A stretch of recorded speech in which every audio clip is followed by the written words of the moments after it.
Good evening, everyone. Tonight we're going to read chapter 10, The Spell Begins to Break. Afterwards, when we finish, I want to tell you a story of something wonderful that happened to me today. It seems impossible to be filled with joy when you're cooped up in a house, and I'm tired of being inside the house. I'm going to get out and walk tomorrow. It was raining today.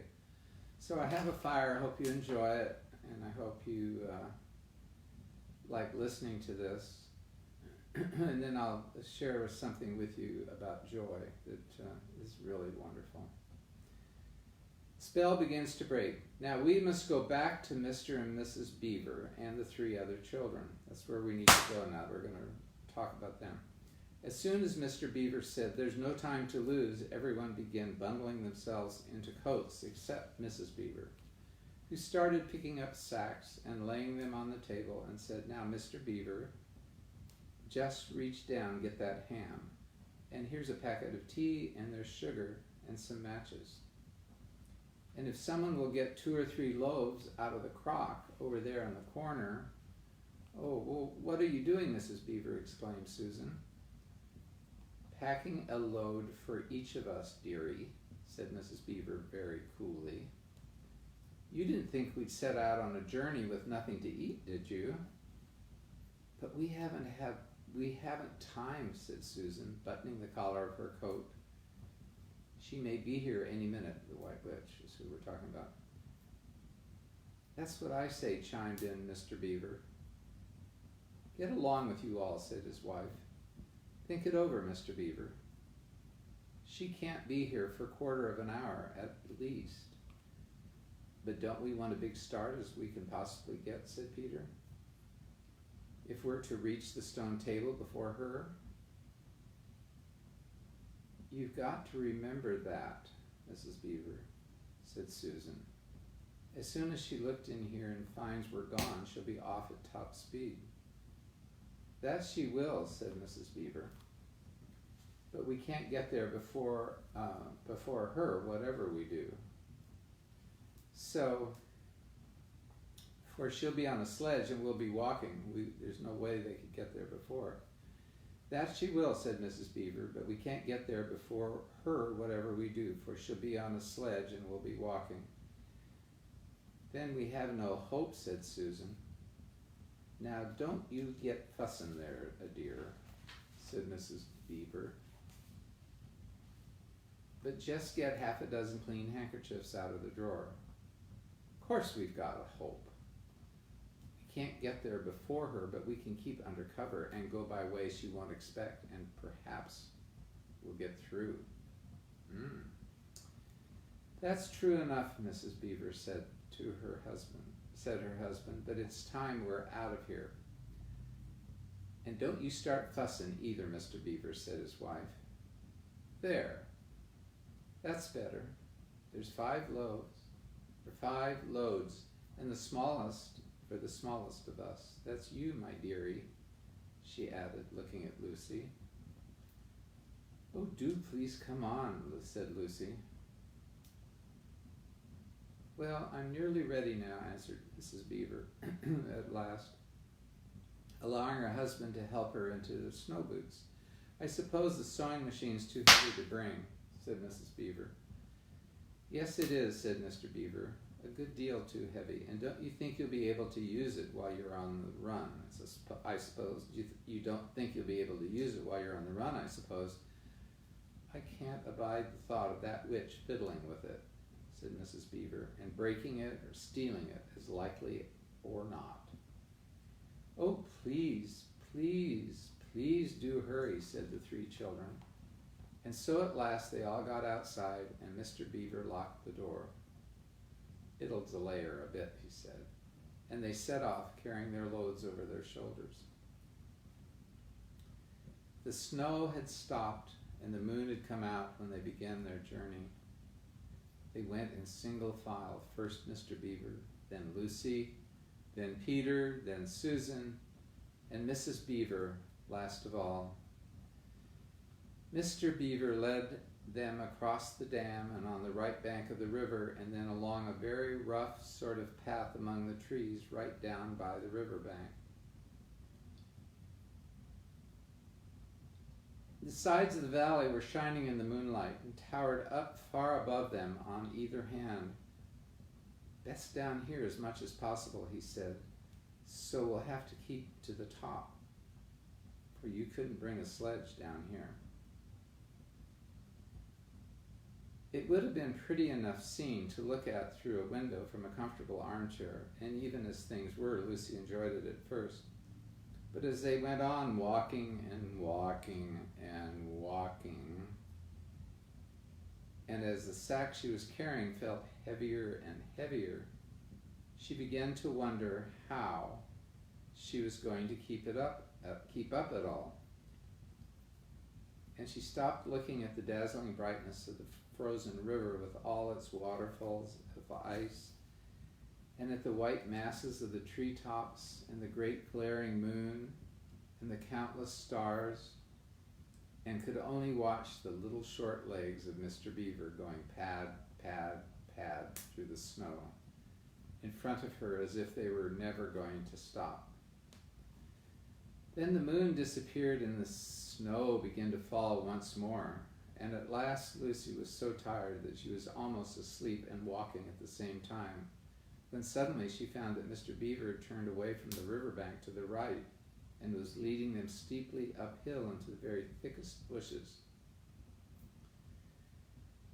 And then, as she came fully awake, she found that Mr. Beaver was just vanishing into a little hole in the bank, which had been almost hidden under the bushes, until you went quite on top of it. In fact, by the time that she realized what was happening, only a short tail was showing. He disappeared. Lucy immediately stopped down and crawled in after him. Then she heard noises of scrambling and puffing and panting behind her, and in a moment all 5 of the children were inside. "Wherever is this?" said Peter's voice, sounding tired and pale in the darkness. "I hope you know what I mean by a voice sounding pale." "It's an old hiding place for beavers in bad times," said Mr. Beaver, "and a great secret. It's not much of a place, but we must get a few hours' sleep." "If you hadn't all been in such a plaguey fuss when we were starting, I could have brought some pillows," said Mrs. Beaver. It wasn't nearly such a nice cave as Mr. Tumnus, Lucy thought. Just a hole in the ground, but dry and earthy. Boys and girls, do you like the smell of the earth? I love the smell of dirt. It's so nice, especially when it gets damp, and even the dry smell, like in the desert. It was very small, so that when they all lay down, they were all a bundle of clothes together. And what with that and being warmed up by their long walk, they were really actually rather snug. If only the floor of the cave had been a little smoother. I'd get sore back. Then Mrs. Beaver handed round in the dark a little flask, out of which everyone drank something. It made one cough and splutter a little and stung the throat. But it also made you feel deliciously warm after you swallowed it, and everyone went right to sleep. It seemed to Lucy only the next minute, though really it was hours and hours later, when she woke up feeling a little cold and dreadfully stiff and thinking how she would like a hot bath. Then she felt a set of long whiskers. 1 second here. This page is stiff. Long whiskers tickling her cheek, and saw the cold daylight coming in through the mouth of the cave. But immediately after that, she was very wide awake indeed, and so was everyone else. In fact, they were all sitting up with their mouths and eyes wide open, listening to a sound which was the very sound they'd all been thinking of, and sometimes imagining they heard during their walk last night. It was the sound of jingling bells. Mr. Beaver was out of the cave like a flash the moment he heard it. Perhaps you think, as Lucy thought for a moment, that this was a very silly thing to do, but it was really a very sensible one. He knew he could scramble to the top of the bank among the bushes and brambles without being seen, and he wanted above all things to see which way the witch's sledge went. The others all sat in the cave waiting and wondering. They waited nearly 5 minutes. Then they heard something that frightened them very much. They heard voices. Oh, thought Lucy, he's been seen. She's caught him. Great was their surprise when a little later they heard Mrs. Beaver's voice calling to them from just outside the cave. It's all right, he was shouting. Come out, Mrs. Beaver, come out, sons and daughters of Adam. It's all right. It isn't her. This was bad grammar, of course, but that is how beavers talk when they're excited. I mean, in Narnia, in our world, they usually don't talk at all. So Mrs. Beaver and the children came bundling out of the cave, all blinking in the daylight, and with earth all over them, and looking very frosty and unbrushed and uncombed, with sleep in their eyes. There's a word here that Lewis uses, frosty. I have no idea what that is. It's like frosty. I'll try to see what it is. It's not frosty like snow. And uncombed and with sleep in their eyes. Do you feel like that in the morning? You look in the mirror and your hair is all a mess and you have sleep in your eyes. Come on, cried Mr. Beaver, who was almost dancing with delight. Come and see. This is a nasty knock for the witch. It looks as if her power is already crumbling. What do you mean, Mr. Beaver, panted Peter as they all scrambled up the steep bank of the valley together. Didn't I tell you, answered Mr. Beaver, that she'd made it always winter and never Christmas? Didn't I tell you? Well, just come and see. And then they were all at the top and did see. It was a sledge, and it was a reindeer with bells on their harness. But they were far bigger than the witch's reindeer, and they were not white, but brown. And on the sledge sat a person who everyone knew the moment they set eyes on him. He was a huge man in a bright red robe, bright as holly berries, with a hood that had fur inside it and a great white beard that fell like a foamy waterfall over his chest. Everyone knew him because, as though you see people of his sort only in Narnia, you see pictures of them and then hear them talked about even in our world, the world on this side of the wardrobe door. But when you really see them in Narnia, it's rather different. Some of the pictures of Father Christmas in our world make him look only funny and jolly. But now that the children actually stood looking at him, they didn't find it quite like that. He was so big and so glad and so real, they all became quite still. They felt very glad, but also solemn. I've come at last, he said. She has kept me out for a long time, but I have got in at last. Aslan is on the move. The witch's magic is weakening. And Lucy felt running through her that deep shiver of gladness which only you get if you're being solemn and still. And now, said Father Christmas, for your presents, there is a new, better sewing machine for you, Mrs. Beaver. I will drop it in your house as I pass. If you please, sir, said Mrs. Beaver, making a curtsy. It's all locked up. Locks and bolts make no difference to me, said Father Christmas. And as for you, Mr. Beaver, when you get home, you'll find your dam finished and mended and all the leaks stopped and a new sluice gate fitted. Wow. Mr. Beaver was so pleased that he opened his mouth very wide and then found he couldn't say anything at all.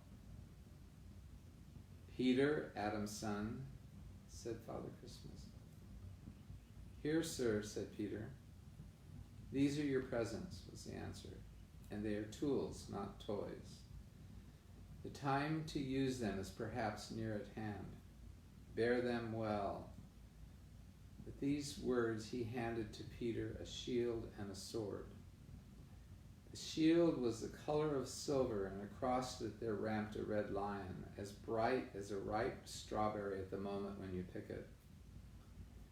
The hilt of the sword was of gold, and it had a sheath and a sword belt and everything it needed, and it was just the right size and weight for Peter to use. Peter was silent and solemn as he received these gifts, for he felt they were a very serious kind of presents. Hi, all of you. Thanks for tuning in. Susan, Eve's daughter, said Father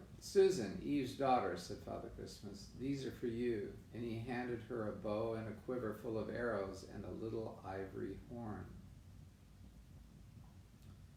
You must use the bow only in great need, he said, for I do not mean for you to fight in battle. It does not easily miss. And when you put the horn to your lips and blow it, then, wherever you are, I think help of some kind will come to you. Last of all, he said, Lucy, Eve's daughter. Lucy came forward.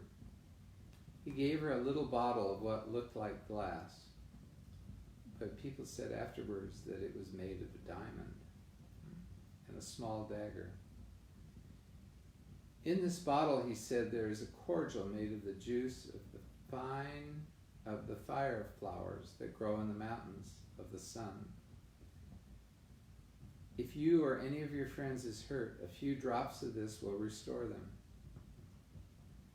And the dagger is to defend yourself at great need, for you also are not to be in the battle. Why, sir, said Lucy. I don't know, but I think I could be brave enough. That's not the point, he said. But battles are ugly when women fight, and now here he suddenly looked less grave. Here is something for the moment for you all. And he brought out, I suppose from the big bag at back, but nobody quite saw him do it, a large tray containing 5 cups and saucers, a bowl of lump sugar, a jug of cream, and a big teapot, all sizzling and piping hot. Then he cried out, Merry Christmas! Long live the true king! And he cracked his whip, and he and the reindeer and the sledge were out of sight before anyone realized they had started. Peter had just drawn his sword out of its sheath and was showing it to Mr. Beaver when Mrs. Beaver said, Now then, don't stand talking there till the tea gets cold. Just like men, come and help to carry the tray down and we'll have breakfast. What a mercy, I thought, of bringing a bread knife. Well, she said, it was a mercy she remembered the bread knife. So down the steep bank they went and back to the cave.